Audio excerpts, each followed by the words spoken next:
question had been asked before, in interviews, in podcasts, in comment sections, in whispered conversations outside courtrooms. But it had never been asked like this.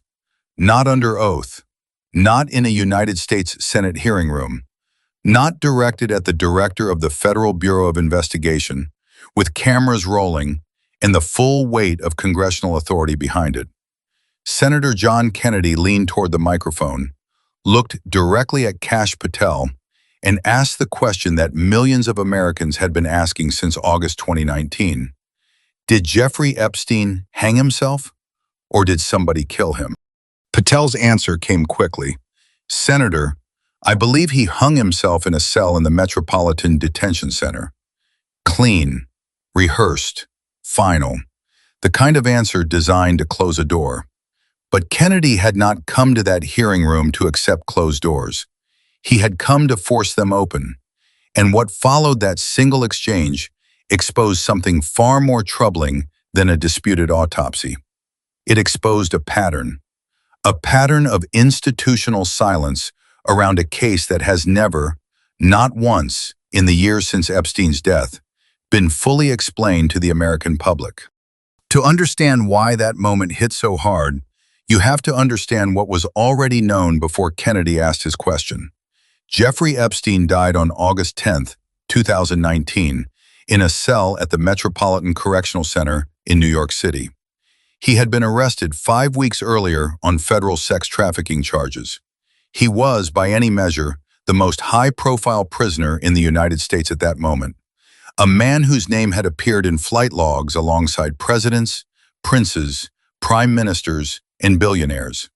A man whose arrest had sent tremors through some of the most powerful social circles on earth.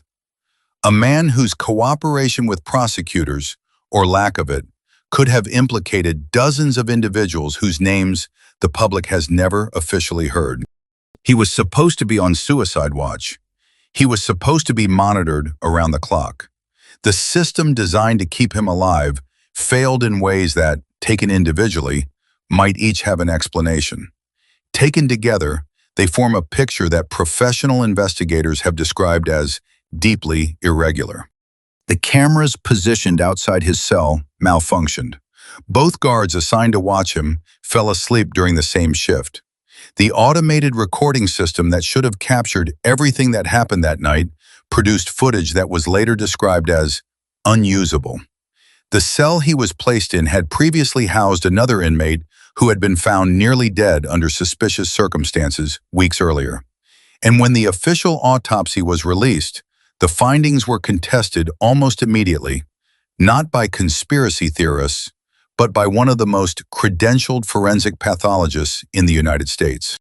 Dr. Michael Baden, New York's former chief medical examiner, a man who has performed or supervised over 20,000 autopsies across a career spanning more than 5 decades, reviewed the findings and stated publicly that the injuries on Epstein's body were far more consistent with homicidal strangulation than suicidal hanging. The specific injuries, fractures to the hyoid bone and the thyroid cartilage, are rarely seen in hanging cases, Baden said. They are, however, commonly observed in strangulation victims. Baden was not speculating. He was applying decades of forensic expertise to documented physical evidence, and his conclusion directly contradicted the official ruling. The FBI's response to Baden's findings was the same response it has given to every uncomfortable question about this case. The investigation followed standard protocols. The conclusion was based on the available evidence. Case closed. That was the wall Kennedy walked into when he sat down in that Senate hearing room. Not a wall of facts, a wall of institutional language. The kind of language designed not to inform, but to exhaust. To make the questioner feel that pressing further is futile, that the system has already decided, and the system does not change its mind. Kennedy is not the kind of man who accepts that kind of wall. He pushed Patel on the timeline for releasing all information related to Epstein's death. When do you think you'll have it done, Patel? Patel said he believed they were working on it and hoped to have something in the near future. Kennedy pressed for a more specific answer. Like before I die? The line landed with dark humor in the chamber, but beneath it was something serious. Because near future is the same phrase that has been used about Epstein's files for years. Near future became next quarter. Next quarter became next year. Next year became the next administration. And the files that were supposed to bring transparency have instead brought a series of heavily redacted releases that answered almost nothing while raising almost everything. Patel acknowledged that they were working to protect victims while also avoiding releasing information irrelevant to the public interest. That framing, protecting victims, is the one that gets used most often to justify withholding Epstein-related materials. And it is the one that survivors and their advocates have pushed back against most forcefully, because in their experience, the redactions have not protected victims. They have protected the men who victimized them. The names that are blacked out are not the names of the women who were trafficked. They are the names of the men who paid for access to them. Kennedy understood that tension, and he pressed directly into it, because the question of whether Epstein was murdered is not separate from the question of who he trafficked his victims to. It is connected to it at the deepest level. If Epstein was killed, the most obvious reason is that someone wanted him silenced before he could speak. And the most obvious candidates for wanting him silenced are the people whose names appear in those files. The people on the protected list. The people whose connection to Epstein has been classified, sealed, redacted, and buried under layers of institutional language for years. That is why Kennedy's question, "Did somebody kill him?" was not sensationalism. It was logic, because the answer to that question, if it ever comes, will not be separate from the answer to every other question this case has raised. It will be the same answer, about the same people, protected by the same system. The FBI has maintained its suicide ruling since 2019. Patel repeated that position under oath. But maintaining a position is not the same as defending it, and what Kennedy exposed in that exchange was the gap between the two.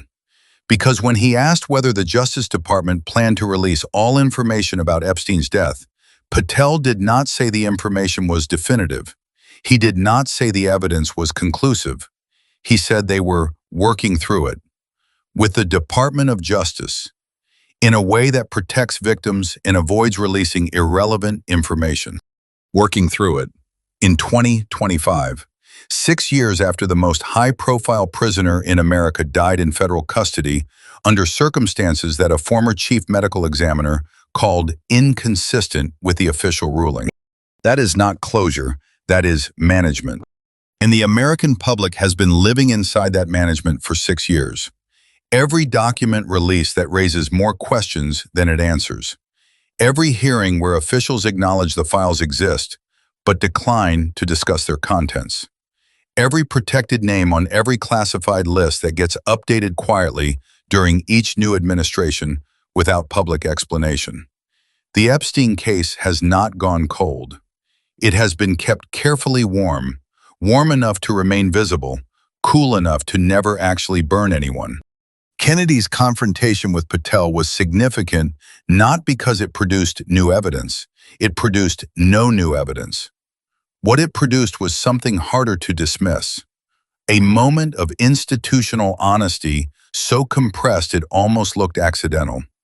When Patel confirmed that some materials would take more time to release, when he acknowledged they were still working through it, when he declined to give Kennedy a direct timeline, he inadvertently confirmed the one thing that the official narrative has always tried to deny, that the Epstein case is not closed, that the files are not complete, that the story the public has been told is not the full story. The question of whether Epstein was murdered may never be officially answered. The physical evidence is contested. The witnesses are limited. The surveillance footage is gone. The cell he died in has been occupied by other inmates many times since. The investigative record is controlled by the same institutions whose conduct in the Epstein case has been questioned for years. The conditions for a definitive answer have been systematically removed. But the question itself, asked under oath, on the record, in the United States Senate, does something that no document release or hearing transcript can fully undo. It establishes, permanently, that the question was worth asking. That a United States Senator looked at the director of the Federal Bureau of Investigation and said, "I do not believe the official story. Prove me wrong." Patel could not prove him wrong. He could only say he believed the official ruling. And belief in a Senate hearing room, under oath, in response to a direct question about whether the most famous prisoner in America was murdered. Belief is not evidence. Belief is what you fall back on when the evidence is incomplete. When the cameras are broken and the guards are asleep, and the footage is gone, and the forensic experts disagree, and the files are still being worked through 6 years later. Kennedy's question will remain in the congressional record long after this hearing is forgotten. Long after the officials who gave their careful, managed answers have moved on to other positions in other institutions. It will sit there alongside Patel's answer, "I believe he hung himself."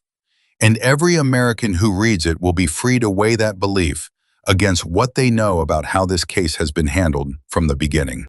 A secret plea deal that kept his victims in the dark. An arrest that came years after investigators first documented his crimes. A death under circumstances that remain unexplained by any official account that has withstood serious scrutiny. Files that have been partially released, heavily redacted, and repeatedly described as incomplete. A protected list with 47 names. A Treasury analyst told not to file. An attorney general who sat in silence for 60 seconds rather than explain a wire transfer connected to his name. This is not the profile of a closed case. This is the profile of a case that someone, somewhere, with access to the mechanisms of institutional power, has worked very hard to keep from fully opening. Kennedy asked the question. Patel gave his answer. And the silence that followed, the careful, managed, institutional silence that has surrounded this case since the day Epstein died, said everything that neither of them could.